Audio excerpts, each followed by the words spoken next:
welcome to the Soccer Coaching Podcast, brought to you in association with our friends at Soccer Coach Weekly, reflecting our shared ambition to help coaches have the most effective, enjoyable and successful coaching journey for them and their players. We hope you enjoyed this episode and thanks for listening.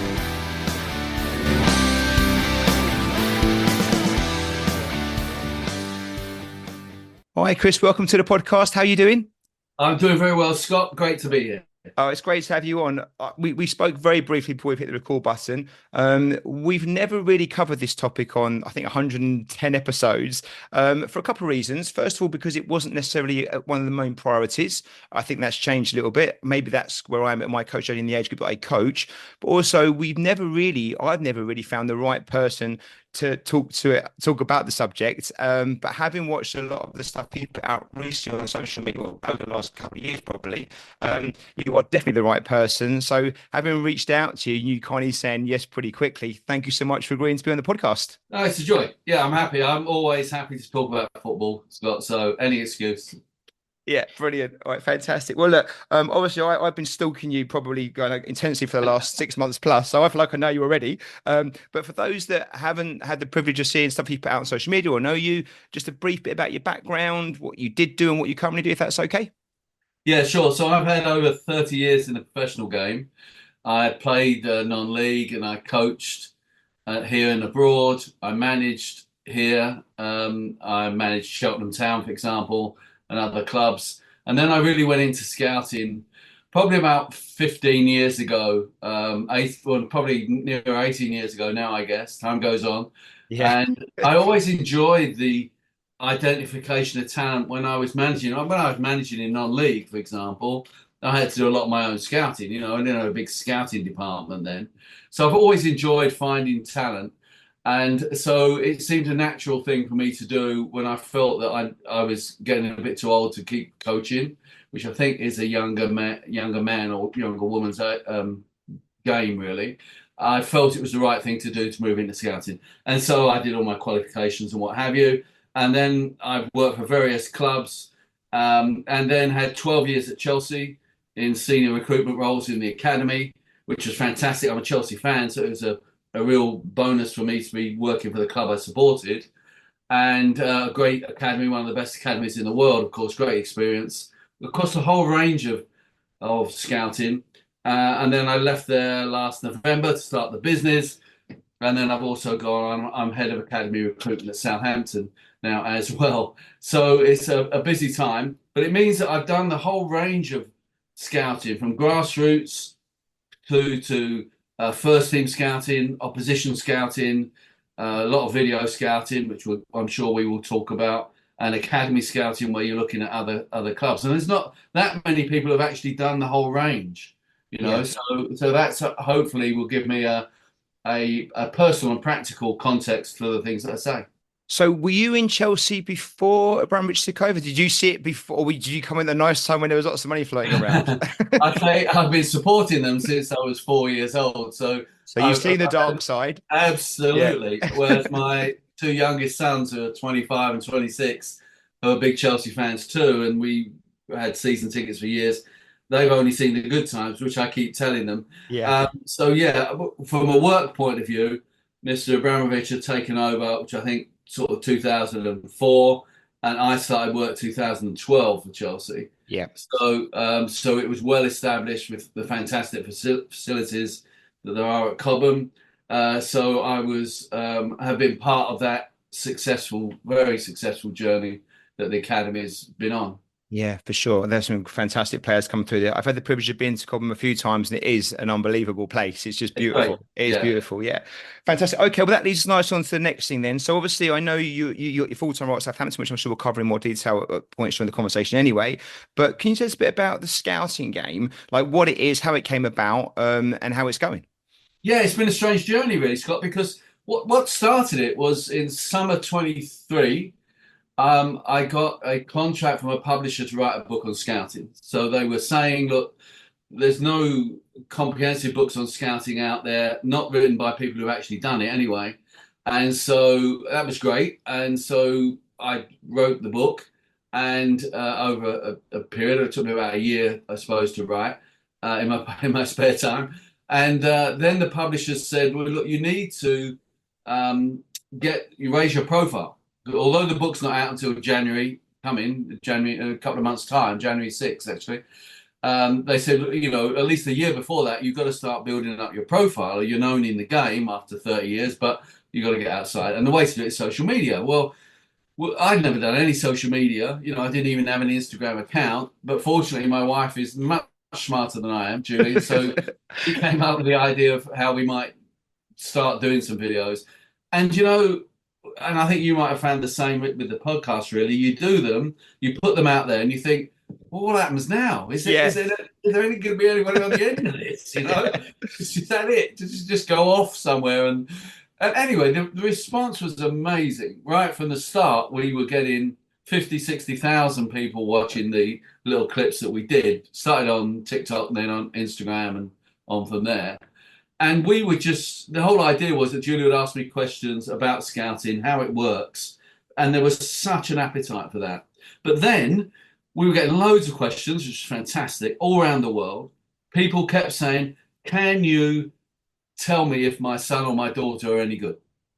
So Julie, again, being brighter than me, said, look, there's a business here because people are crying out to have an honest, professional assessment of the kid. How close are they to academy standard or professional standard? So last December, we launched the business just after I left Chelsea. As I left Chelsea, I knew I had to have a 3-month break before I could start anywhere else. And so it was a good time to start the business. And so we launched the idea of the scouting game business where people send us videos, full match videos, not clips, and we assess the players. And they could be players from age 7 upwards, up to senior level. And we've done assessments now on players all over the world, a lot in America, Australia, a lot in UK, obviously, but also I did one last week for a player playing in a Champions League game, and he was Estonian. And we did a very good player from Turkmenistan before that. So it's been fascinating. We now have a small team of analysts and so on that work with us to help do it. And then what comes back to the customer, depending on what package you take, is either a 15-page written report on the player, absolutely taking the game apart, suggesting what they need to work on, how they can work on it, which is really important, next steps and what have you. And if they take the package, which is called the Premier package, we also get the analysts to provide video clips explaining what they're doing that I can then comment on where they're doing wrong. We have an hour Zoom meeting at the end of it. So where I go through everything in detail. Now, no one else is doing this. This service isn't available anywhere else. And it has just sort of taken off. And it's been great. So that's how the scouting game, it's all really been based around the book, which I say comes out in January. So that's what started the social media. That's what led to the business. And here we are. It's the publisher's fault. Planting the seed, yeah. It is. Bless them. Yeah, great thing, yeah. What I find really strange is the fact that no one else is doing it, because you say it like that, and it's, of course, I'm sure that happens everywhere, and like you can tap into one of these places, but you're perfectly positioned to do it, obviously, given your background. But the fact you're kind of you're leading the way in this, it must be quite exciting. It is, and it's funny because obviously I know loads of people in the game, and lots of people have said to me, "I thought of doing that," or "Oh, I started to do that, but came up against this," and so on, And so it's an obvious thing a service to offer, but you have to know the levels. That's the thing. Yeah. I mean, because we do it at any age, and it started off with just me doing it. If you send me a 7-year-old kid, a 10-year-old kid, a 20-year-old kid, I've worked across all of those ages at the top level. So I know I can compare them to players in my head. Oh, yeah, that's what a top 7-year-old is like. Well, not many other people have worked at the top level across all the ages and all the standards, from grassroots upwards. So people might have tried it at various times, but to get the credibility, I think it's been one of the things that's worked really well for us, is that I can say, well, when I saw this player at that age, they were like this, and this is what the kid needs to do.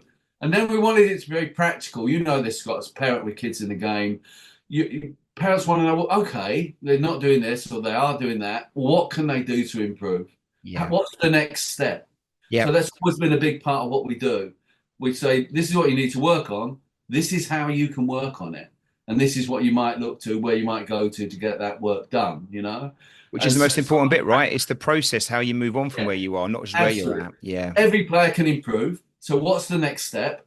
What is it they need to work on? Now, we've had people use our reports and have sent those reports to clubs and got trials, which is fantastic. We had a Canadian boy, give you an example, 17, centre back, playing in men's football in Canada. We did an assessment on him, and he's a decent player. There's things you need to work on.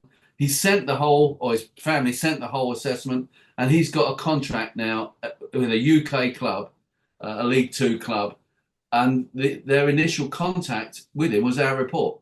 And that is wonderful. I love that, That's you know? amazing. Yeah. Oh, you're Yeah. So, changing lives, aren't you? You're changing oh, lives well, in a positive yeah. way. Yeah.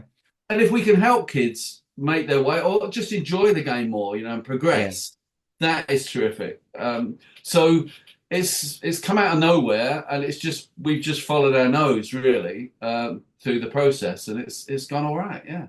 It's great to hear. Just thinking then, obviously, I can visualize what you're trying to do and how you go about it. I would imagine that looking at some decent footage of a player and enough of it, you could probably look at some good technical aspects and maybe even physical aspects of their game, which you can obviously, with a 15-page Yeah. document, you can cover. What about more of the psychological side Yeah. and the behavior side? Is that Yeah. something that you stay away from, or can you still see that So by looking at video footage of a game or training?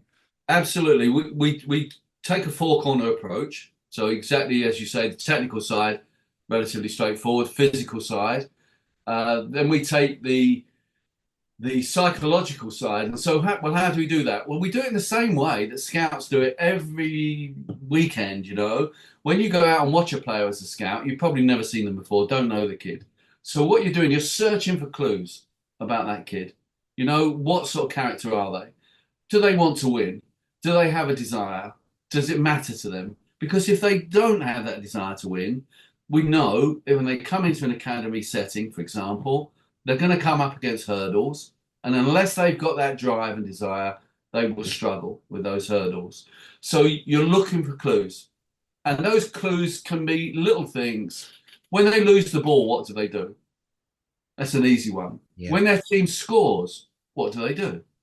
Now, every kid is different, every character is different, and we don't know them. So these are just clues. They're not definitive answers. But through experience, you learn lots of little things by that. That's why every game I go to, whatever level, I try and watch the warm up. I'm there for the warm up. And I'm watching the players in the warm up as well.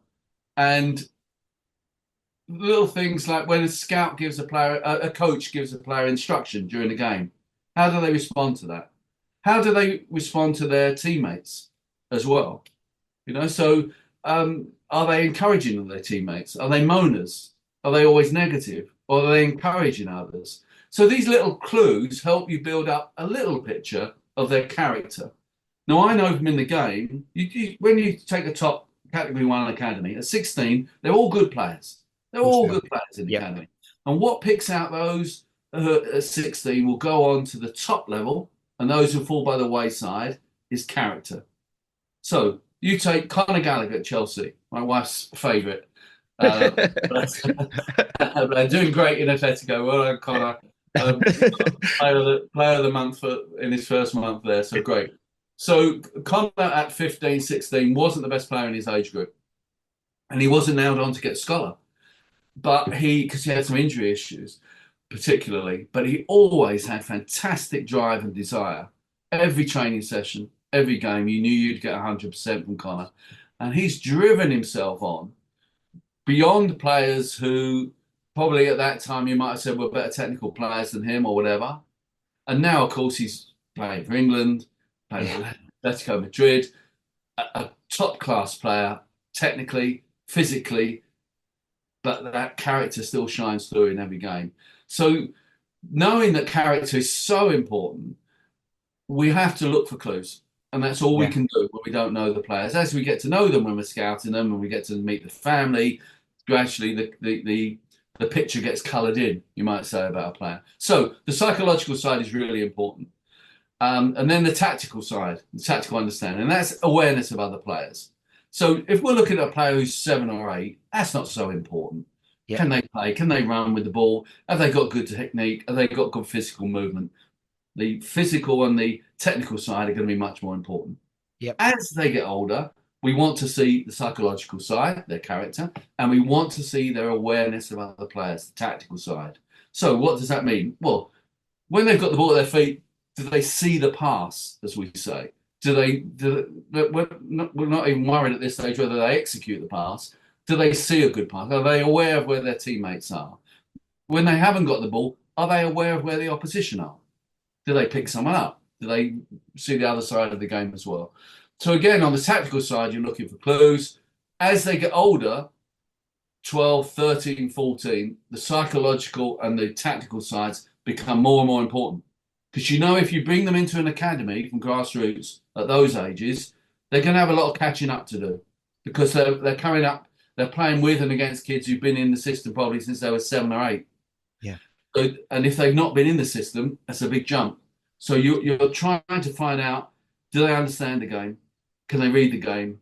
Are they good learners? Which is really important when you bring them in on trial at later ages. And again, at this stage, you've never spoken to the kid, you've never spoken to the family probably. You're just first time seeing them. You're searching for these little clues. And it becomes so important about their character that's one of the reasons why I always say to scouts, and I've trained a lot of scouts and I manage scouts now, as I did at Chelsea. I always say, if you can, you've got to see a player more than once. Well, If well, you come know, on, say, Chris, because there's lots of things you've mentioned there that I don't want to unpick the conversation too early here, but there's things I think we'll come back to because oh, that sounds like a very thorough process and a right way of going about things, which gives obviously the player the best information they can then to work on and develop, which is what it's all about, right? That's what you want to achieve. yeah. Just a side note, and I don't want to go into too long because I want to get into the real conversation. But what about position specific then? Because do you ever watch these videos back and maybe you've seen a centre forward or a centre back and think actually they're actually quite good, but they might be in the wrong position? Or is that not something that happens? Absolutely, it does happen. Again, when they're younger, 7, 8, 9, 10, it doesn't really matter. We're looking Yeah. at footballers, we're trying to develop footballers. So I'm not really worried about positions. I think what is interesting is parents need to bear in mind that academies will want to have a range of players, and they might be different types of player, not necessarily positions, but you might want players that are more physical, some players that are technical, some that are good at winning the ball. You want to balance up your squad. So you might be looking for different things to balance them up. So that may be in your mind as a scout when you're looking at the younger ends, but not so much positions. But as we get older, you begin to look at positions. Now, there's a tension here in an academy. Academies are judged at the end of the day, Scott, by individual players that they create. Not Or teams, right? yeah, not teams. Yeah. And yet we spend a lot of our time, 14, 15, 16, thinking we need a left back, we need a left winger. Because you want to balance your team up and you want to Yeah. give a good platform for everybody. So you do begin to look very specifically. I could go through now and do daily with my scouts at the club and talk about, well, in that age group, we need this, or we've got one of those. We need. So you can talk yourself out of players sometimes, Of course. But yes, you do get much more position specific as you get older. But every player, in my view, my opinion, should be able to play at least 3 positions. Let's presume we're playing 4-3-3. And so if you're left-footed, which is always going to be at a premium, it'd be good if you can play left, maybe left back, left centre back, and left midfield, or defensive midfielder. If you're a forward, can you play right wing, central striker, maybe right back? Yeah. I think you need to be able to offer 3 positions, and parents need to think about that with their kids. Why? Because if you only play one position, you got one shirt out of the 11 you can wear. If you can play 3 well, you've got 3 chances out of 11. Simple Absolutely. maths. And you've got much more chance of getting games and being picked and being useful if you have a little bit of variety. And I think 3 positions is ideal if you can offer that range. So when kids are 15, 16 come to me and I go and see them, what position do you play? I play as a 10. Well, all right, what about if we don't play with a 10? What are you Yeah. going to play then? Or I Yeah. play, the pivot, the single pivot. That's my role, sit in front of the back. Okay, what about if we don't play that? Yeah. You're out So of the game. Yeah. You're talking yourself out of a shirt, you know. But So also, Chris, don't you think in the modern football, like, often it looks like football's heading this way, well, it's already there in many ways, but you don't play one position, do you? In a game, you're going to move in and rotate around a little bit, yeah, especially in those link-up roles, right? So you might start as a left wing back, but you're going to pop into maybe left midfield or as a left winger. So absolutely. you've got Look to be at fluid in the game. you look at the last few years, and of course Pep Guardiola was one of the leading advocates of this, and now lots of teams do it. Most teams, when in possession, one of the fullbacks is going to not go up the outside like they used to, Hop in the middle. step into midfield. Yeah. I watched, as I say, as a Chelsea fan, watched the game against Liverpool on Sunday, and when the Vega came on, who sort of started normally at left back, he was playing in centre midfield most of the Yeah. game. Absolutely. So who would have thought a few years ago that you would have had your left back come on and play most of the game when you're in possession? And Chelsea were in possession for most of the game and dominated the game, but let's not go there. And still lost. Yeah. But he ended up playing in central midfield. Yeah. So yeah, absolutely, you're quite right. You've got to have that flexibility within the game. As a centre back, one of the things we judge is what does a centre back do in possession. Sometimes to the detriment, because centre backs are defenders. So I always say to the scouts, because scouts will come to you with a centre back and say, "Oh, he plays out lovely." It's all Rio Ferdinand's fault. They play out lovely. Great footballer, passes really well off either foot. Yeah, but can he defend? Can he Yeah. win the ball? Because that's their first job. But absolutely with the ball, can they break the lines, go into midfield and create overloads, which is what it's all about. And then you'll have done in training, 3v2s, 4v3s, and the team should be used to being able to play around people and progressing with the ball, keep possession. So absolutely, a bit of flexibility is important, whatever position. But I would encourage players to work at playing three different positions as they get older. Yeah. It Perfect. shouldn't be too much of a stretch at all. No, not at all. Brilliant. Thank you, Chris. Okay. Well, look, the main part of the conversation, if that's okay, is going to take a little look at, surprisingly, scouting, but particularly looking at grassroots scouting and kind of I guess it's the pre-academy foundation phase, the younger age groups, which I hope that's Yeah, okay with you. I know you've been around yeah, them sure, since. I hope that's sure. okay. And, we're at Southampton, so feel free to refer to that if you want to, but you don't have to. But I guess from your experience more broadly about, what you've seen, kind of that kind of stuff, we're going to unpick some of that if that's all right. But just before we start, because even I've coached for 10 years, grassroots football, voluntary coach, nothing special. I'm a very average coach, but we've been around this world. But the scouting is a bit of a kind of a dark arts on the periphery that we don't really get to see behind the curtain. Do you know what I mean? And someone turns up and they've got a jacket on and everyone gets a bit excited and, so if you don't mind demystifying some of this, that'd be Yeah, fantastic. And I thought it was a starting, absolutely. as a starting point, just from an academy perspective, I'm not saying Southampton specifically because that might be unfair, but just generally speaking, what's how does it work? What number of scouts, what they doing, how are they regulate? Just a broad overview of kind of how it looks from your side of things, the bit that we don't get to see in that Yeah. kind of space. Okay, so it varies according to the size of the academy. That's the first thing to say. So let's take what the big Category 1 academies that I've worked in, as I do now, at Chelsea. And so you're looking at in the South, Arsenal, Tottenham, all the big academies. They're going to have a group of scouts out watching grassroots game every weekend. They might have 30 to 40 in the catchment area. Now, we know that from under 9, which is the first age you can sign for an academy, through to under 11, you have to be within an hour of the training ground. From under 12 to under 14, under 12 to under 16, you can be an hour and a half from the training ground. After under 16, it doesn't matter. Broadly, that's the case. There are some exceptions. So the scouts will focus on those areas. So take the training ground. If you're looking at, you say, the pre-academy foundation phase, so from under 6 to under 10, 11, you're going to be within an hour of the training ground. So let's say half of those scouts are doing the younger ages, 20 scouts at Category 1 Academy will be out at weekends looking within an hour of the training ground. So how do they do that? They'll be local, they'll know the leagues, they'll know who the good clubs are. The key to being a good scout is a good network. So they've got to be out there watching games, that is the starting point. It's a numbers game in that sense. So if you're a parent and you've got a kid and they're playing with their mates, and they might be in one of the lower divisions.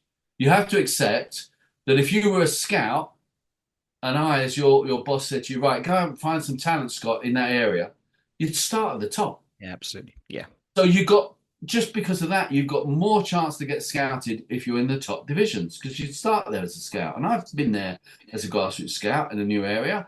Let's find the best league, start with them, work downwards. So just from that point alone, if the kid has ambition and you have ambition for the kid to play at a higher standard, you have to go up the leagues, you know? And Yeah. I said this before, if you're the best player in your team, you're in the wrong team. Going on team. Yeah, absolutely. So you've got to push yourself and to progress, and you've got to go high because that's where the scouts will go. So the scouts will be out there looking.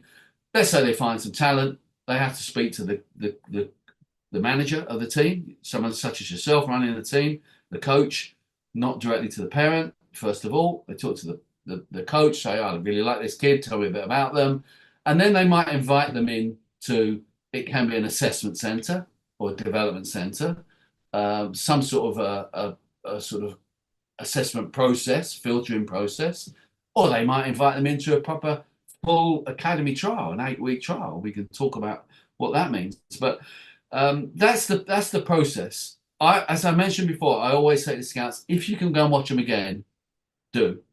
Yeah. Rather than I've made so many mistakes, with good and bad, based just on one viewing of a player.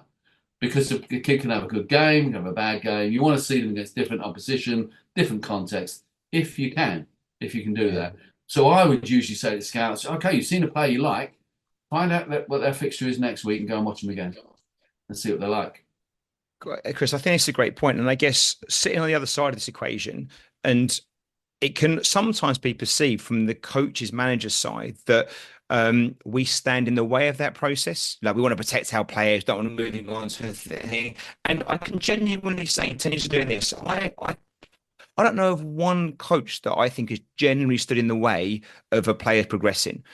But unfortunately, what does happen sometimes is a scout may come along and they may look for a game for 20 minutes. They won't see the warm up, like you said, is important. They've just had a look.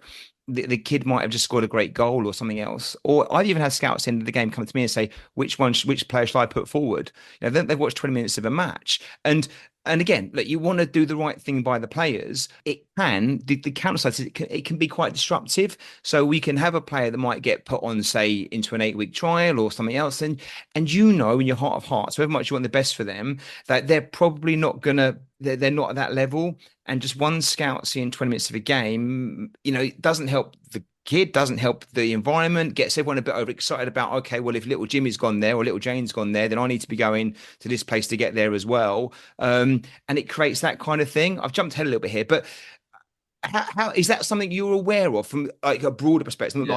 I'm sure not you personally, and are the clubs aware of that? And did they try and do anything about it? Yeah, absolutely. It's a good point. I would say from the years that I've been doing this, 90% of coaches are very encouraging for players to go on and take their opportunities in academy. Absolutely. They're delighted with the kid. They might not necessarily think that was the best kid in their team, but whatever. And they're happy to see the kids progress. I would say 90%. But you do get those who, sometimes for good reasons, often the reason is, and it could be, a bit unfair here. I have found it often that if a parent is running the team and their kid has had a bad experience with academies in general at some time in the past, then The they are walls up not more, the keen on barriers are up a bit academy. more. Yeah, Yeah. yeah, Now, a bad experience usually means they've been turned down. No more than that. And that's very unfortunate if that's the case. I've seen examples of this. I could point you to a lad who's now playing in senior men's football, non-league, doing very well, who I wanted to take into Chelsea when he was 12 for a trial, but the coach said no. He really had a team, they were winning everything, really important to this coach, so they kept winning everything. And he really discouraged the parents and from any of his players. He said, "Oh, you can, take them at 16 if you want them." And you try and explain, well, actually, that's 4 years of a top level games program, let alone top level coaching that the kid's going to miss out on. I think watching the kid, watch him at 16, brought him into something. I remember at 16, but he wasn't. He had lost ground Yeah, of compared to course. those who might have been better at 12. And now I see him; he's doing really well in non-league, but he could have been in the Cat One Academy and maybe have a career in the game. And I do feel that that is very sad when that happens. Now, if I come and scout one of your players, Scott, and you say, well, look, Chris, that's great, but we've got a cup final next week. We worked all season for it, and all Yeah, the boys want to do well in this cup final. Then a good club are going to be able to say, no problem, Scott. We'll sort that. We'll release him to play in your cup final. You can do yeah, that. We don't want to disrupt the whole thing. Or how about, which we've often done, say, well, we'll delay the start of his trial for a week or so to let you do that or play in that big tournament or whatever it is. So the good scouts and the good clubs will work with the local teams and the local coaches because you want to have good relationships with them going forward. It's yeah, common sense. yeah. So usually there needs to be a bit of give and take to avoid the 20-minute syndrome that you mentioned there before, the player who jumps out. Because if you only look at a quick 20, who shines in 20 minutes, certain types of players are going to be at an advantage, aren't they? The ones Yeah. who score the worldie, for example. Yeah, And you might at not certain see. points of the game, right? Because if the last 15 minutes is a bit easier than the first 15 minutes and whatever else and fresh legs. So you just don't get it. I just don't know how you'd make a judgment based on 20 minutes watching a match. Absolutely. I can watch 10 matches and all the kids look different each time. Yeah. So, Now, having said that, so generally I agree, and that's why I do say to scouts, you've got to go back and watch them more than once if you can. It's not always possible; it can be under time pressure. But the other thing is, you and I could stand by the side of a pitch, Scott, and I guess within 5 minutes we could both yeah, say who's the best and who's the worst player. absolutely. It's all the little darlings in between that are the challenge, Yeah, who might yeah, be really good and yeah, who are not yet at it on that day, and or for whatever reason. And it's guessing or judging, depending on what term you want to use, what players might be like in a different setting and in a year or 2 years. That is a real challenge of scouting because invariably we're looking from a higher level of the game and saying, can they translate up to us? Or now when I'm looking at older players, I'm going out watching a player, which I'll be doing next week, 16. Could he come into a Cat 1 academy and be a scholar next year and be a young pro? Could he make that step up? I'm trying to estimate, which is very difficult to do when you're looking at one standard. What would they be like in another standard? There's a whole skill set and another set of judgments. So yeah, we can pick out the outstanding players and those who are really struggling very quickly, but that is only part of the story, for and sure. that isn't Yeah, the full picture. And if we watch a game where one team wins 8-0, 10-0, whatever, I always think no one learns from a game when you win 10-0 from either team.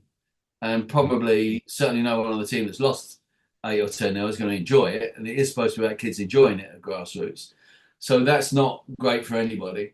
But you can't tell a lot about the players who are, who've run through and scored 4 or 5 goals if they were a completely different level from the players they're of playing. course.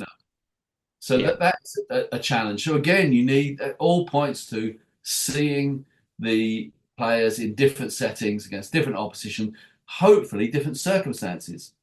yeah, You, yeah. That you would makes have sense. seen Scott players who look terrific when you're 3 or 4-0 up, but go 2-0 down, and Yeah, some players suddenly it's a different game. Yeah, can't yeah, hide. They don't want to yeah. see. They That's don't want that to show. character side, isn't it? Absolutely. Yeah. So in order to judge that, you need to see them in different circumstances. Okay, perfect.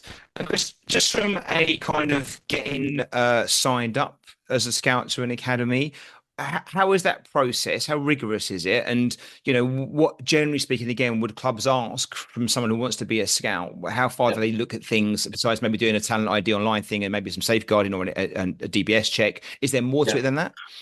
Yeah, sure. And there's a whole variety of different paths into scouting. So, as I say, one of the real important things for a scout to have is a network, and to develop a network. That is people that they know in the game.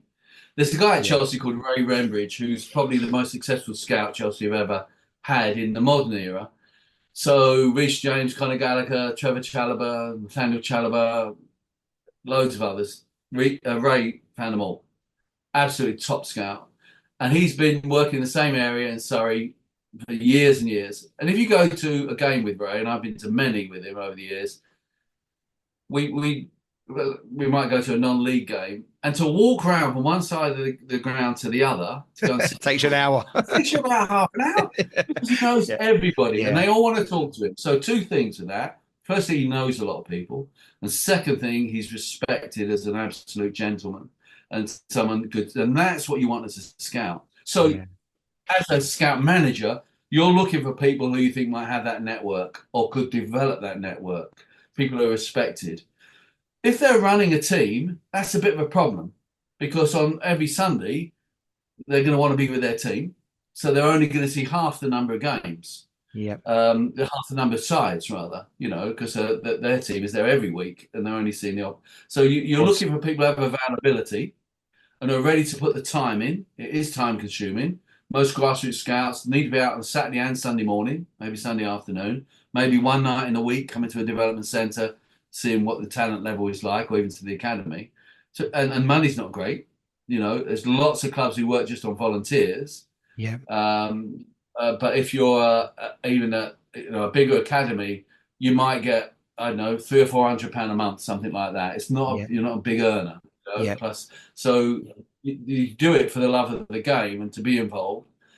And so you're looking for someone who you believe will go out, develop that network, can judge a player.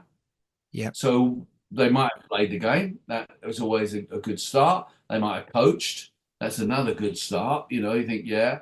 Or what I would do is if someone wants to be a scout, I go and watch a game with them, and we talk about the game. So I might say to you, "What do you think of that guy, Scott? What?" Or we see What are you someone who seeing? does really Yeah. well. Yeah. So you're trying to get, do they know the game? Do they see the player? Yeah. So you do those sorts of assessments. Character, again, is very important. Then, as you say, there has to be the DBS check. Every scout who represents a club must have with them, photo ID. So everyone's, I could show you mine now, were not just on the audio, but I have it with me all the time, and scouts should do that. I have a photo ID. So just wearing the coat isn't enough. Yeah. They've got to be able to say who they are. And then that if they're with a club, they've been DBS cleared, that they would have done a basic level of scout training. And so that is a reassurance for the club. And that's good practice for the scout to go up to the manager and say, "Hi, I'm Chris Robinson from wherever." Show them your card, show them your pass, your staff pass. That's good practice. Because otherwise you can have lots of people who might say they're scouts and they might not actually be scouts. So there's got to be that security there. Yeah.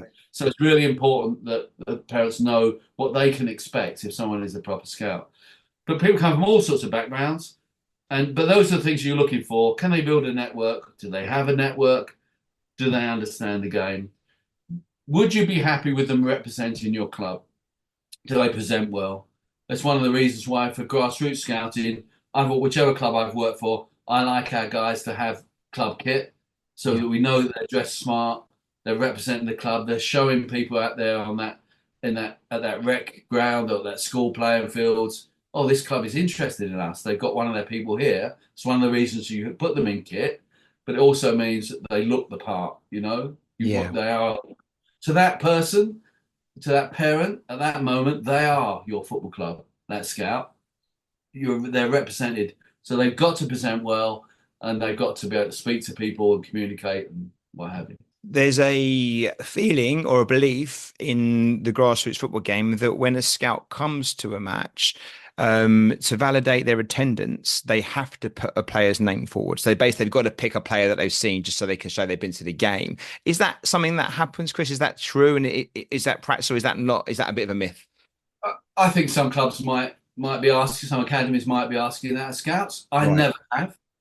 I would say most of the bigger academies now will have an app that their scouts have that show what game they went to on that app, and a few clicks of a button to say this is a game on this day, nobody of interest. That's fine. It's not always going to be, but we want to know where the scouts have been. What age groups are they covering? Are they covering the age groups we think they should be covering and the right games? So you've got to track Yep. scouts, and then they will claim their expenses based on that as well. So that's fine, probably for those who get expenses. But no, they don't. There's no minimum requirement in the sense, you've got to find someone from that game. I would Yeah. ask a scout through that system who was the best players, but those best players might not be good for us. That's fine. So, Yeah. but over a period, if I'm saying to a scout, okay, Scott, you're covering that area for us, and we've got an assessment centre. We want the best players in that area to come into the assessment centre so that we can have a look at them and see whether they're ready for a trial. I would expect you to produce some players. There's got to be some product Of course. to them. Otherwise, I might be saying, what, Scott, do you think that none of the teams have got any players that are near our level, which can happen? Yeah. I say, okay, well, let's move to a different area. Then let's Look spread somewhere else. further, different Yeah. age groups or spread further afield. So good management of the scouts means you have that communication and that you begin to trust the scout and they represent you well. And there shouldn't be a minimum level from each game because there can be lots of occasions where you go and watch a game and think, yeah, good game, maybe. Very competitive. Two teams really trying hard. No one for us. That's fine. Yeah. That's fine. Yeah. Chris, how joined up in practice is the scout's eye of a game compared to maybe what the coach of the academy that Adrian might see? Because I guess that's the key here, right? Because if I'm looking at a player, I think, oh, they're fantastic and they'd be perfect for X club. But I don't know what the under 13s coach of that club was really looking for. There might be a misalignment there. Is one of the key factors to make sure the scout is the eyes for the club, but also understands what the club's looking for that age group? Absolutely vital. Absolutely vital. So whenever anybody starts at a club that I've been involved in managing the scouts, or someone says to me, "Oh, I've just got a job scouting here," I always say to them, "Right, spend your first weeks. I know you're keen to get out and find talent. The first weeks have got to be watching your own teams. You've Absolutely. got to know the level that you are recruiting to, and you've got to meet the coaches and get an understanding of what they think they're looking for. Now they're coaches, so we understand that coaches look at performance. Because I've been a coach for years and years, and you're a coach. You're looking at this game and looking at next weekend's game, and you want to do well in it. So you look at performance. As scouts, we are more interested in potential, but we also have performance. So there is a slightly different perspective from a coach to a scout. But you have to get together and have that communication. Now, at the club I'm at now, we're just going through a whole process of reviewing the way we grade players. And we want the same system and the same criteria to be used when coaches grade our own players as to when we're looking at outside players. Makes Same perfect standard. sense. Yeah. Yeah. So you say, well, that sounds like common sense. But at lots of clubs, that doesn't happen very well. I And can you do imagine. get that Yeah. disconnect. Yep. Absolutely, that disconnect. And if scouts only are out watching grassroots football, they might go and watch a game, that game that I just mentioned. Yeah, really good game. And this kid was the best player on the pitch. Let's get him in. Well, you've got to know that whether being the best player in that game is comparable to the standard that you're trying to recruit to. Because they could be a great player, have a great performance on the day, but not have the potential to come in at a higher level. The only way to do that is to be able to go and see them, see our own teams. Now, geographically, we've got scouts all over the country, as most Cat ones do, looking at older players. And it might not always be practical to come up to the training ground. So how do we make that available? Well, we have a video platform and we get the scouts access to it, and they can watch any of our age groups on video week in, week out. Yeah. So I say to scouts, and I had this conversation recently, a scout said to me, I've got this under 16 centre back. I think he's great. I said, okay, who does he compare to in our under 16s? Is he better than? And the scout said, well, I haven't watched the under 16s recently. So I said, you've got huddle access. How can you talk to me about a centre back? How do you know? Yeah. Absolutely. If you Yeah. can't tell me whether Where's he's your better than comparison? you've got. Yeah. Absolutely. So we as scout managers, in that sense, we have to make that available to the scouts. Come and watch. You're always welcome. Come and meet the coaches. Let's introduce you. Have joint events. training events, that sort of thing, or make it available on video. And then we expect the scouts to know the standard. If they don't do that, they're shooting in the dark. And Yeah, that's well, really, it becomes more their own personal objective, right? Or yeah, subjective vision, which that may be fantastic. I'm not saying they're not good scouts, but they're looking at things that they value, which, yeah, with all respect, probably isn't as important as what the club values, right? sure. Because we can all look at players and see different things. But the most important thing is say, what are you looking for? What do we need to get an Yeah, under 16s group? Because otherwise, we're just going to waste everyone's time, yeah, potentially, if we don't know what we're talking about. Yeah, well, that makes sense. And I think it's great to hear that. I kind of get a vibe from, again, being on the outside of this, that done properly, this is a great tool, a great experience, and a great opportunity for everyone to develop and improve and get their full potential. But there are kind of a few pitfalls that you can easily kind of fall yeah. into, which actually means then suddenly we're not doing things maybe quite as well aligned, and potentially that then doesn't give the best experience for the club, the players, or the grassroots team either. Yeah. Let's imagine then that scout brings in the kid who did really well in that game, but in practice they're nowhere near it. What happens? They come in, the kid's going to have a bad experience because they're going to be dropped in maybe into the start of their 8 week trial, and they could be well off in terms of their abilities, and Yeah. just be really, really uncomfortable for them. They're going to lose confidence. They're not going to feel that they can cope. They're just not ready for it. The coaches get fed up because you say to this guy, oh, because this time has to be allocated to everyone. Kid comes in on trial, then usually expect them to have the same sharing of minutes in the Yeah. games. And so the coaches get fed up with you. So one of the requirements that we as a team, and each of the teams that I've managed of scouts, we put this, is to one of our key performance indicators to look at the number of trialists we bring in and look at the ratio of those that get signed. And if you are bringing in 10 trialists for one to get signed, you're bringing in the wrong trialists. Absolutely. You're wasting people's time. You're Yeah. not giving a good experience to the kids. So you've got to filter it better and have a much better hit rate than that. So these are like the ways in which we measure those outputs to check that we are doing the right thing for the kids. And then you look at how the trial experience goes. Do they get buddied up with someone, another kid in the team? Do they get introduced to it carefully? And there's lots of things that can be done to make the experience as good as possible for the kid. Clear feedback to parents in Yeah. the middle of the trial and at the end of the trial so they know how they're doing. So after 4 weeks, you sit down with the parents and you say, look, Jimmy or Jane, they're doing really well. They're doing this well. They've settled in. They need to do more of this. Yeah. These are the things that we're worried about at this stage that they need to show us a bit more. And this is how we're going to work on that over the next 4 weeks. So when you get to the end of the 8 weeks and you have to sit down, and I've had to do this, I don't know how many times, hundreds, if not thousands of times, and it usually falls to me and the cousin Matt, sit down with the parent, and most of the time you're saying, I'm sorry, we're not going to sign them. Yeah. Sometimes you get the joy of saying, yeah, we are going to sign them. Everybody's happy. But more often than not, of Yeah. course, Of course. statistically, you're turning them down. If you've had that good process, they're almost there before you are. They know Yeah. what They to know. expect. It's not a surprise. Yep. Absolutely. Yeah. Now, And they've a learned from the lot, experience, right? They're going to come out better for it. absolutely. And then we talk about, okay, what can we help you with going back? Can we go refer you to another club and this sort of thing? Your care, responsibility, duty of care for the player continues beyond the trial, in my view, if you're Yeah. a professional.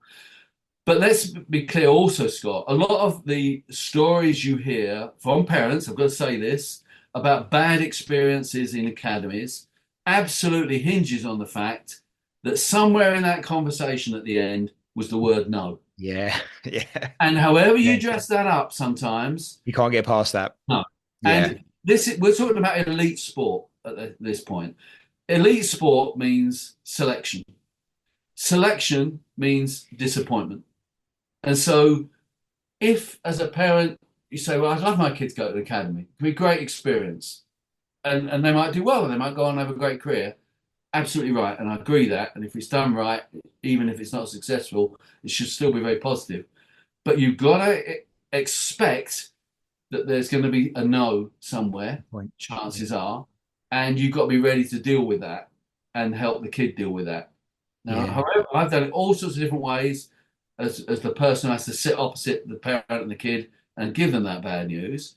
There's no easy ways to do it, but there are ways to try and make it as positive as possible.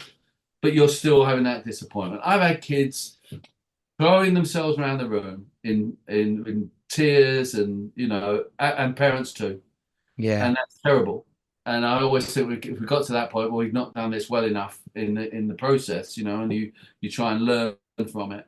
Um, But and you're so a small it, voice, Chris, aren't you? I guess the truth there is like, however much, even if the perfect process, I think there will still be some circumstances where, because of the environment maybe the child's in, and I'm not knocking parents here, but it can become quite intense and it becomes the be yeah, all and end all for some. And you can't stop that, just whatever you yeah, say. I think even the best process, you're probably still going to find sometimes those things are going to happen where it too emotional for some because not that it means too much, but they well, maybe it does mean too much. Maybe they're so focused on this one answer that they're missing the bigger picture. Actually, it is just one absolutely, answer, and they're probably still young, and yes, it's the learning that matters, right? This is all part of the process. yeah.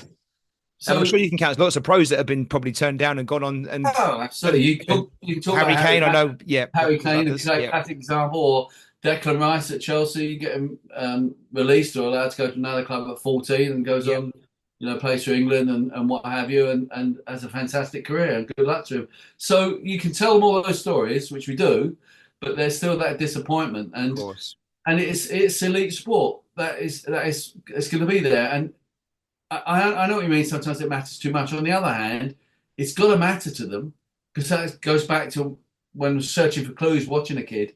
You're yeah, looking for character and you want that desire to win and you want that drive. Well, that's going to mean that they may be disappointed.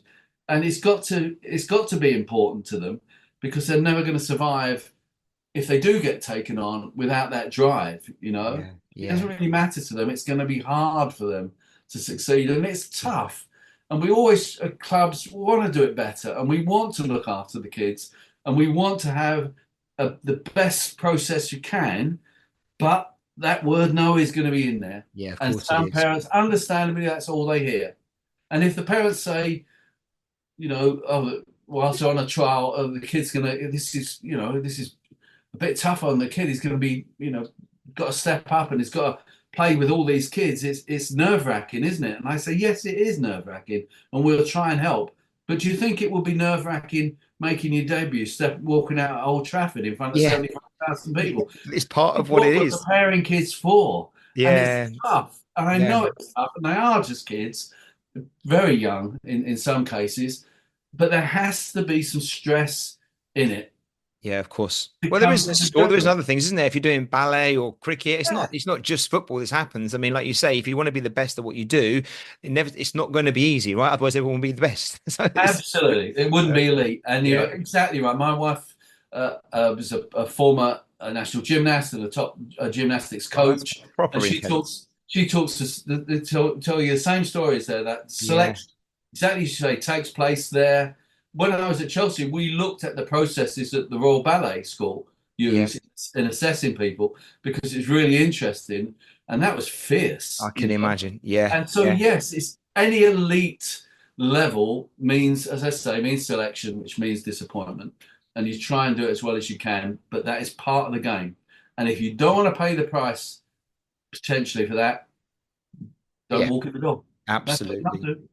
Well, on that one then, Chris, just broadly speaking again, and obviously with your rich experience around this and, the work at Southampton now and with the scouting game and everything else, are there things that we could do better? And when I say we, I mean from the clubs, from the coaches, from parents. Could we improve this system? Are there things you think, actually, I wish we just done a bit more of that, or if we change this from your side of things? And I know it'll never be perfect because that's not the way the world works, but is there things we could do to make it better? Absolutely. And from taking it personally, from my point of view, in an academy, it's no exaggeration to say every day when I'm at work, I'm talking to my team and everyone at the academy always about, or what about if we tried this? Every day you're trying to improve because we can never get it 100% right. And we're always looking for ways to improve. I mentioned how we're reviewing the grading system, for example. You're always looking to improve things. And we talk about when players come in on trial, when they're older ones, not putting them straight in on day release because it's a bit physically heavy for them, try and break them in. All these little things we're always trying to improve. So yes, we need to train scouts better. We need to support them better. We need to give them more tools to bring to bear. We need to be more professional as scouts. There's a long way of improvement. I went to a game quite recently at Reading, an under-21 game, because I was looking at a player playing for the other side. It's at the stadium at Reading, and there were probably 12 scouts there, and you all put in the same area at Reading, up at one of the boxes. It's very nice. There's not many people there watching the 21's game, but Yep. you had a great view. Must have been 12 of them there, all white men, I might say. Yep. All oldies like me, mostly oldie like me. And so there's a whole other issue there. But gossiping about players for most of the game. Yep. We call it, intelligence or information misgossip, and that's fine. That's part of the scout world. I'm focusing on this player because I'm trying to make mine up whether he's good enough for us. So I'm focusing on my report, writing my notes, watching the player. Half time, I'm checking stats from them and so on. And so I'm absolutely focused. 10 minutes from the end of the game, I look up. I'm the only one left in the They're box. gone. They've all gone early. Now, some grounds that you go to, first team games, you might go early to get away from the traffic. There's hardly anybody there. Yeah. So what about traffic? What about if they brought on a 17-year-old in the last 10 minutes? Yeah. You missed it. That's generally amateur approach from scouts, I think. And so we have a lot to do to improve our own image as scouts. And there's lots of great scouts out there. I mentioned Ray Remage at Chelsea, absolutely great example. But Chris, is that the worry a little bit then? Because again, you know better than I do, but a million times over, it feels a little bit like that. It isn't as professional as maybe some parts of football is, and that's fine. I'm sure it will get there in the end, scan it. It's working towards it, and with people like yourself doing what you're doing around it, I think that will help. But have we opened the door up to more scouts that haven't got the same ethos and approach that you've had and experience for over years, and therefore it's almost going the other way first? It's almost becoming less professional and a bit more amateurish before we have to get the right people doing the right things, because the new generation feels that a little bit more. I'll go and watch 20 minutes of a match and that's enough for me. Where I'm sure you'll go and watch a whole game, you'll do a proper scouting report, you'll do everything that way it should be, and therefore you and the players infected by your decisions, what you do, are getting the best possible outcomes based on what you've seen, rather than someone else that may be cutting a few corners, to say that politely. Yeah, I agree. I think scouting is the last part of football to be professionalised, but it is getting there. It is improving. I must say that with the technology that I mentioned as well, and the best there is better training, I think, in many respects now for scouts, and so it is improving. I wouldn't want to give a picture that it wasn't. Yeah. One of the things you do find at clubs though is you have a new generation of young scouts, and they what I call the football manager generation, and they've grown up on the app and the football manager games on video and what have you, and they're great with the data. Many of them will have sports science degrees, and they come out of university at 21, having had years on Football Manager or similar. There are other Football Manager games, I know. And they think they know everything about the game and the players because they know a lot of stats and so on, and they want to go straight into first team scouting at the top level. They don't want to pay their dues, sort of thing. Yeah. Now, grassroots scouting is not for everyone.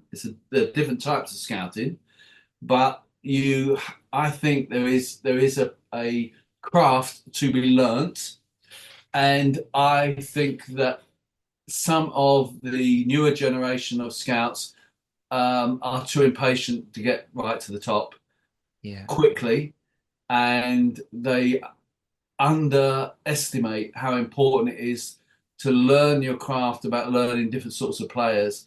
No, I don't mean to say they all should start in grassroots, because it is a different sort of scouting, but there's got to be a process of learning and development, and that is, some of them are the newer generation don't have the patience to do that.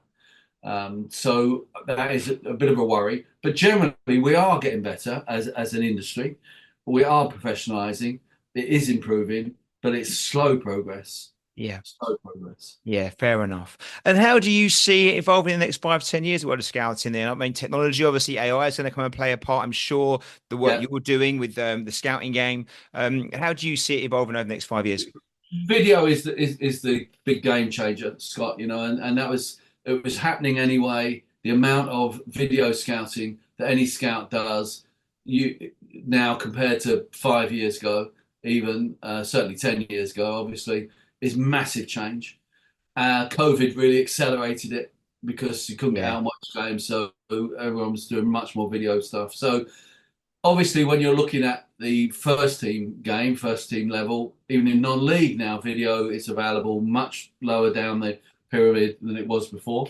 yeah, But in academies, we do more and more video work. We have a team of video scouts, for example, who just do video scouting. And there's more exchange of videos between academies. All that is helping. There are platforms, commercial platforms out there now where you can gradually access more and more video. It was reaching down more and more into grassroots.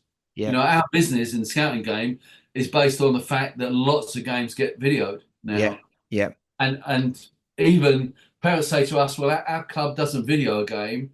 Can I record the game on my phone? And we say, yeah, you can. It's good enough. We advise them how Yeah, to do it, where to stand and what to do in the game. And we've done loads of videos based on phone technology. yeah, So video is changing scouting, and it's a whole world in itself. It's a whole subject in itself. But that is the big change, and you will see more and more clubs using video for their own purposes, and then there will be more and more platforms at which you can access those, yeah. and that opens up scouting. So you imagine 95% of first team scouting at the top level is done by video. So Brighton signed Moises Caicedo from Ecuador entirely on video.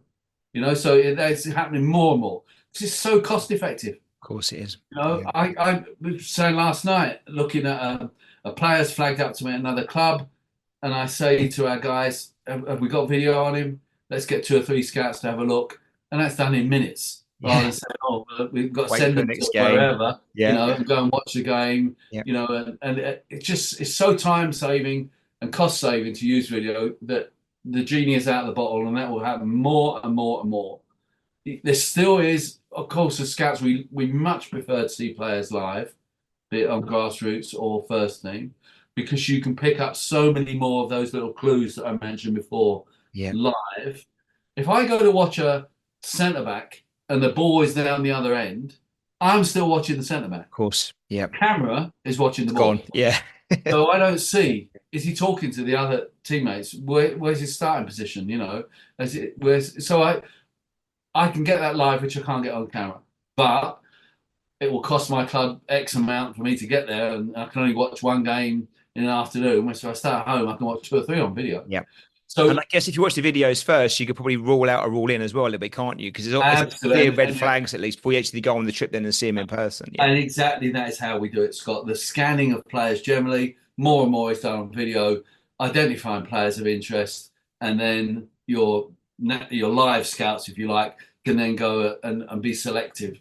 And that is the general strategy that most clubs are working towards. And you will see it in grassroots, more and more video, more and more of it getting available, more platforms will emerge to share that video. You've got all safeguarding issues to be looked at and dealt with, sort of thing. But it's happening. It's happening, and it will continue. That's the big change. What's your favourite type of scouting out? There's four, isn't there? The grassroots, the first team, 21s. Well, you say that there's grassroots scouting, there's academy scouting where you're watching players for other academies, first team scouting, and opposition scouting, which Right. is Okay. different again. So they're the four. And I've done What's your favourite? I You have a favourite? Yeah, I like it all. It all has its joys and downfalls. Grassroots, you have to watch a lot of games. Yeah. You're out in all weathers. Yeah. But we all started in grassroots. I've coached in grassroots, and when my sons were younger, so obviously we have a great affinity for it, and it's available and it's local, and you can get out and watch a lot of games in the right places. So there's all that sort of side to it. I love the summer tournaments, can be great. We've done those for years, really. But for me, the particular joy, and it could be academy scouting or first team, is when you're going to watch one particular player, and I'm focused on that player. Now, because of my role as being quite senior, that's quite a lot of the time I'm going to do that. Yeah. I cover live probably 4 games a week on Wow. video. I would add then another 3 or 4. So I'm Wow. watching seven or Yeah, eight it's a games a lot. week, Yeah. and almost invariably I'm focusing on an individual player, and I really enjoy that, trying to, you know, unwrap that player and find all those clues, Yeah. Like and a then have to detective. make the judgment. Yeah, it Yeah. is. There's a Yeah. lot of that in it. And we can find out. Julie, my wife, is terrific at this. I remember when I was at Chelsea, we were interested in a player in non-league, and Julie is great on with social media and so on. And What's his she profile like? Yeah. everything about him, Yeah. his family, where he lived, what Yeah. had happened. The family had a divorce, and she knew it all. It And sounds like so my wife. They're quite nosy. She wants to know if there's going on. Julie It is helps brilliant paint a at it. picture. And so you can find all that information out, which is quite frightening in many Yeah. ways about people. So you gather all that information together, but it all hinges on going to watch that player. Can they? Can you picture them playing up in our first team or in our 21s, whatever it is? And that is so difficult, and it's such a great intellectual challenge to make that Yeah. assessment. And Yeah. that's the thing I find the most enjoyable is the detailed assessment of an individual player's game. Love it. And just a final couple of questions, if that's okay, Chris. I said that now, and I've already pushed my luck on this one. But the book is going to be out in January, I believe. Yes, That sounds absolutely. exciting. Do you mind giving us a little bit of brief about what? Because you can't find Sure. a scouting book. I've tried. I wanted to learn about the scouting a bit more and find out what was going on about it, just to broaden my own knowledge. And I couldn't find a book. Or No, maybe I wasn't looking at a place, but I couldn't find one. no, So, there are very few. right, I've got them all on my bookcase here in this office, and there aren't many of them. tell us Uh, about your one then. yeah, okay. It's called The Scouting Game, and it's out January the 6th, Pitch Publishing. And so I tried to write it from different perspectives. So it will explain to parents the things that we've been talking about, how the scouts work, what are they looking for. But I also wanted it to be a teaching manual, if you like, for scouts, how to write reports. What do reports look like? What are different sorts of reports you might write? What are the different profiles of players, positional profile? What makes a good left back? What makes a good striker? Everything is in the book. Fantastic. Grassroots, academy scouting, when you're going out looking at players for other academy, first team scouting, opposition scouting, the whole discussion about video scouting, but also look at some of the biases that come in to scouting, racism, confirmation bias, Yep. lots of other things, to look at what other things are going on in the scout's mind when they're looking at players. So I hope it's the market there is, because it's football, people are just generally interested in football, wanted it to be of interest. So there's stories throughout it, examples of things I've learned and mistakes I've made in the game and players I've seen or passed on or whatever. And so hopefully bring it alive in that way. But I wanted it to be for parents as a guide. There's a whole section on parents, a whole section on agents. How do they work? How do scouts work with agents? All that. So it's exactly what you said at the beginning, Scott, is trying to demystify and Yeah. open up the world of scouting to say, this is what we do. This is how we work, what we're looking for, how we work with other people, and these different sorts of scouting. So hopefully it'll be of interest to parents, football fans generally, coaches, but also people who want to get into scouting. So hopefully there's a variety of audiences. We shall see. I think if you're involved in football, pretty much any level, like, you have to understand that space as well, not just to go and work it, to understand it. So I will be buying the book, Chris. I can't wait for it Thank to you. come out. Thank you so much. If you're happy to do so, when it is out, just remind me and I'll whack a little message on our podcast near that time so That's people great. can know about it, Yeah, because thank you. it's the thing that I think we should all broaden our horizon, know a bit more about. I think it helps us, our journey, and hopefully what it helps us do is build better relationships with all the scouts out there, so we can work collectively together to make sure Yeah, that we're finding the best process to get these players where they need to be, so no yeah, one's missing out and everyone's getting in at the right space at the right time. And I think we can work to make that happen. yeah. Great. Thank you. That'd be great. Brilliant, Chris. Final question. We ask all our guests this, so you have to answer, I'm afraid. If there was one thing you could change about the world of football, coaching, scouting, whatever it might be, just one thing, what might you change? I would slash the cost of coaching courses that the FA run. Love that one already. Just spent £1,000 on Absolutely, the UEFA B, so I'm all for that one. absolutely. Yeah. It's just ridiculous. Yeah. You know, in Spain, they have 5 times as many A licensed coaches that they used to be, level 4 coaches, working in their game as we do in the UK. And a great majority of those work at grassroots level. The cost of doing that license is a fifth of what it is in the UK. Exactly the same proportion. They've got 5 times as many coaches qualified, Bit of the working in price to get in. grassroots, and it's a fifth of the cost. Well, the two things, it's not coincidental, that is it? No. So that would be the biggest improvement we can make to our national game, I believe, is to help grassroots coaches perform at a higher level, have them better trained. In order to do that, you've got to make it more accessible. There needs to be more courses, and they need to be massively cheaper to really change the game. There's millions and millions of pounds, billions, in fact, in the game. And if I could wave a magic wand and shift, millions into the game, that's where I would aim it Do at you think, coaching. Chris, and not to get too controversial here, but a great point and one I'm sure we'll all support fully. Does that correlate then to the fact that there's not as many English managers at top flight clubs, the national team now? Is that, I know that's going to the top end of this pyramid, but ultimately, is that, if we're not getting the grassroots right and enough people in at that level, then by default, sure, we're not going to get the coaches at the top end either. Yeah, I think it must play a part in that, Scott. I think the other thing, though, we have to take into account is that because the Premier League grew out of the old Football League Division 1, we still in our heads think that it is an English league. It's not, is it? It's not. It's It's an international league based international in league England. that happens to be based Yeah, here. So absolutely. we have to think about that in terms of the managers and the players. They're going to be the top players in the world, playing in the top league in the world, and the top managers. And so it will be crazy to think that half of them would be English.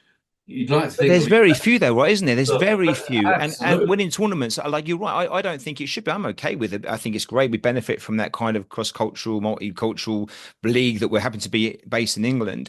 Yeah. But it'd be nice to see a few more, wouldn't it? Yeah. Like English managers, British managers, just kind of competing at the top levels. It just feels like every year that goes by, that number's diminishing, not Yeah. increasing. And I wonder if Absolutely. that's a correlation to that. Well, and so if we said, all right, the Premier League is different, let's look at the Championship then. For sure. Good point. That'd be different. Well, no, but you still see that pattern. Very few black managers, Yeah. even fewer Asian coaches, managers, or players. Why is that? Why do we still have that where we're not reflecting our communities, just Yeah. generally, with the people who get to these senior positions in the game? There's got to be something wrong. And also, you look at then the number of British coaches that rise to the top, and I think that that making the game the qualifications more accessible will help. But if you're a professional in the game, the qualifications are accessible to you through the great work that the PFA do.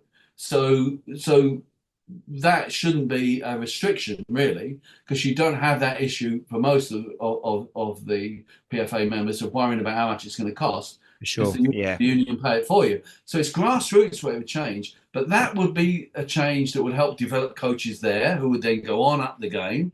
It would improve the standard of players, and the Yeah. standard of our players has improved. You look at the way that the academy structure was completely transformed by the Triple P, 2010-ish, around that sort of time, 11, when that came out. Our English teams at under 17, 19 doing way better than they used to do. So we are improving, For sure. but we need this drive of getting more and more coaches in the game from the bottom up, Yeah. not the top Is down, it the down? bottom Yeah. up, and help improve those standards of coaching, and make that accessible and affordable to more people. Perfect, Chris. Thank you so much. I've really pushed my luck on this one with you, but I'm so grateful for your time. If people want to find out more about you, the work you're doing, the scouting game, whether it's the video analysis or the book, what's the best way of reaching out to you? Our website, thescoutinggame.co.uk, has everything on it. Perfect. We will put that in the show notes links. We can click it nice, easy, and find you. Chris, thank you so much for helping me out personally demystify this whole world of scouting that it's been behind that curtain. I've had a little peep through today, so I'm really grateful. Best of luck with the book and the scouting game analysis. I'm sure it'll be great. And if you're up for coming back on at some point, maybe 6 months or so, and update us how things are, that'd be brilliant. Would you be up for that? Sure, of course I would. Yeah, Top definitely. man. All right. Thanks, Chris. Much appreciated. Thank you. Take care. This episode was brought to you in association with our friends at Soccer Coach Weekly. Established since 2006, Soccer Coach Weekly is a leading source of inspiration and advice for all grassroots coaches. Join thousands of youth soccer coaches just like you, saving time and effort in their goal of having the most effective, enjoyable and successful coaching journey for them and their players. Thanks for listening. I hope you enjoyed the episode.